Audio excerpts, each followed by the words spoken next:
L'Église primitive, quand ils excommunient quelqu'un, en passant, je voudrais parler un peu de l'excommunication. Il y a une pratique appelée l'excommunication. Surtout dans l'Église primitive, on en parle beaucoup. Et le fait est que Paul eut connaissance qu'un homme vivait avec sa belle-mère. Et Paul dit, il a écrit dans 1 Corinthiens au chapitre 5, Paul dit, « Hé les gars, on n'a jamais entendu ça, même chez les gentils, même les non-croyants ne font pas ça. » Vous imaginez un peu, il dit que ça embarrasserait même les païens. Même les païens, qui n'ont pas de Dieu, qui n'ont pas de moralité. Ils ne font pas ce genre de choses. Ils ne prennent pas la femme de leur père, leur belle-mère. Et ils vivent ensemble. Et ils sont dans l'église.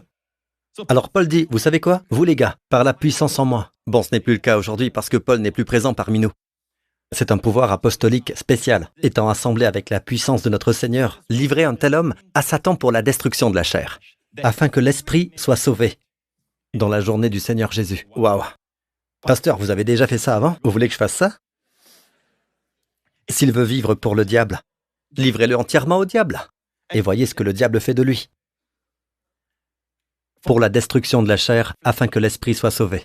Comment expliquer ça, pasteur? Je vais vous le dire.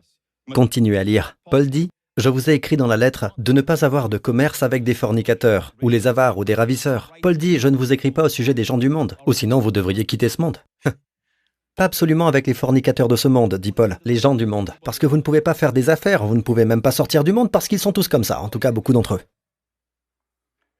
C'est un peu ce qu'il veut dire. Et Paul dit au verset 11, « Je vous ai écrit que si quelqu'un appelé frère est fornicateur, un soi-disant frère, quelqu'un qui, tout en se disant votre frère, ici Paul n'est même pas sûr de vouloir dire que c'est un frère, celui qui vit avec sa belle-mère, il n'est même pas disposé à l'appeler un chrétien. Paul semble penser que c'est un soi-disant chrétien. Certaines choses que vous lisez dans le Nouveau Testament qui sont dures, comme une discipline dure à suivre, c'est en fait pour les gens qui ne sont pas croyants, mais qui se tassent dans l'Église et agissent comme des croyants. Et ensuite, ils trompent les croyants. Comme Ananias et Saphira, ils ne sont pas croyants. Je l'ai prouvé. Amen. Quand on parle de croyants dans le livre des Actes, c'est toujours parmi les disciples une certaine Tabitha. Il y avait là un disciple nommé Timothée, un certain disciple appelé Ananias, qui a prié pour Paul.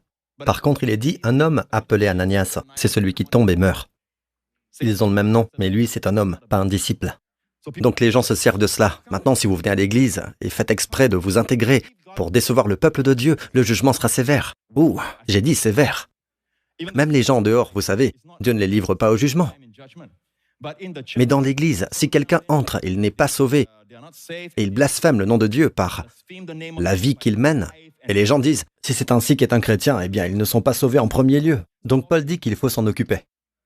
Ne les laissez pas bénéficier de la sécurité de l'Église, de la sanctification collective, de la grâce et de tout le reste, tout en continuant d'apporter le péché dans l'Église. Maintenant, il ne fait pas allusion aux gens qui tombent dans le péché un jour ou l'autre. Par exemple, si vous vous mettez en colère, vous perdez votre sang-froid. Enfin, il y a ceux qui enseignent ce genre de choses. Mais laissez-moi vous dire ceci. Cela se réfère à quelqu'un qui n'est même pas sauvé. Peut-être il n'est même pas sauvé. Sinon, pourquoi il est dit? Pour la destruction de la chair, pour que l'esprit soit sauvé. Vous avez remarqué cela? À moins que vous ayez tiré la conclusion que cette personne était sauvée, perdit son salut et maintenant a besoin d'être sauvée encore une fois. Ce à quoi je ne crois pas. Donc Paul dit qu'il se pourrait qu'il ne soit pas sauvé en premier lieu. C'est pourquoi il vit comme le diable. Les chrétiens pêchent, mais ils ne vivent pas dans le péché. Je ne suis pas un gardien de zoo, mais je visite le zoo. Ça ne fait pas de moi le Zoolander. D'accord? Amen. Ça ne fait pas de moi un Zoolander, ça ne fait pas de moi une girafe. D'accord. Justin me dit qu'il y a une girafe et un zèbre ensemble, qu'on appelle Gibra. Vous avez entendu ça? Bon, passons. Retournons à notre affaire. Donc, nous disons que quand dans la Bible vous voyez un jugement sévère dans l'Église, comme Ananias et Saphira, traitant bien souvent de gens qui sont des escrocs, d'accord? Ils ne se montrent pas comme étant dans le monde. Même le monde a pitié. Dieu ne les traite pas sur la base de leurs péchés. Dieu ne les impute pas leur offense. Dieu attend qu'ils reviennent vers lui. N'est-ce pas? Mais s'ils sont dans l'Église, vous ne saurez pas les démasquer. Mais par leur vie, ils sont de mauvais témoignages. Paul dit, retirez-vous, excommuniez, ce qui signifie retirer votre fraternité. Vous retirer veut dire ne mangez pas en leur compagnie, ne mangez même pas. D'accord? Quand vous faites cela, quand vous vous retirez, c'est en substance le laisser hors de l'église, ce qui signifie le laisser dans un endroit où il y a le danger, là où Satan se trouve. Que doit-on comprendre? Que dans l'église, il y a la protection. Il y a une couverture. Comprenez-vous? L'homme le plus démoniaque de l'évangile est le démoniaque de Gerasen. Et nous constatons qu'il est toujours seul. Il est antisocial, il se mutile, il est nu, il pleure. Et ce sont les caractéristiques que nous voyons dans le monde aujourd'hui. Les gens qui se mutilent, les gens qui pleurent, qui sont suicidaires.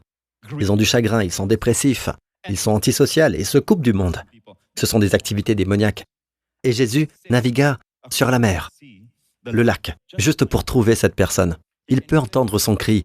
Jésus fit toute la traversée uniquement pour lui. Il était la brebis égarée. Et quand Jésus prononça une parole, « Partez !» les démons s'en allèrent. En passant, avez-vous remarqué, Jésus était dans le bateau.